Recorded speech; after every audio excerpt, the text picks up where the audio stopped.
Poland speaking out about his talks with the administration. It's been going on for 6 months and we haven't seen any light yet. So we're not going to give up dialogue with them. Who knows? Maybe the lawsuits will prompt some progress. But so far we haven't seen any mitigation. The mitigation that the administration offered back in February didn't help us yet. With this being the biggest case of its kind, why has the mainstream media barely covered it? Here to weigh in on that is Professor of Political Science and Economics at UCLA and the author of Left Turn, How Liberal Media Bias Distorts the American Mind, Tim Gross-Close. Good morning to you, Tim.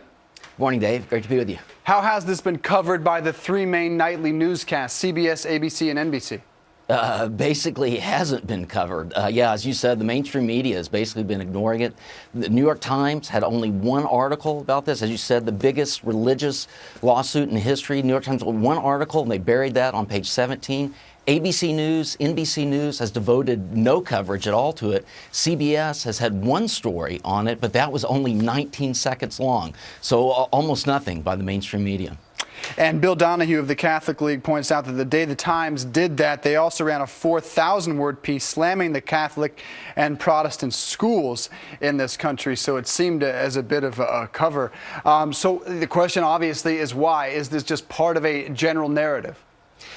I think that's right. Now, some people think, oh, it's activism on the part of reporters. I think possibly a more innocent explanation exists for this. As you said, it's just part of the narrative. The narrative so far among the mainstream media has just been that it's Republicans waging war on women.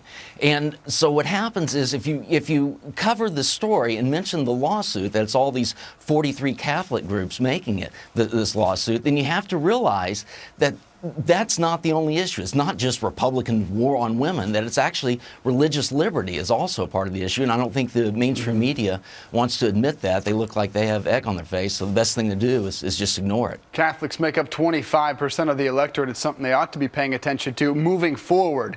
It looked like up to this point there had been somewhat balanced coverage of Romney versus Obama. I say somewhat compared to 2008. Moving forward, does this suggest that we might see a replay of 2008 and how the campaigns are covered? Yeah, I think so. I think the one thing to remember, as I document in my book, the most important fact to know about media bias is you poll mainstream journalists, take a typical newsroom, ask them who'd they vote for in the last election. The answer is 93-7, 93% for the Democrat. Not only is that liberal, that's actually more liberal than Berkeley, California. The congressional district that contains Berkeley, California only voted 90-10 for Obama. So you just have to remember that any mainstream newsroom is just basically going to be filled almost exclusively with liberals.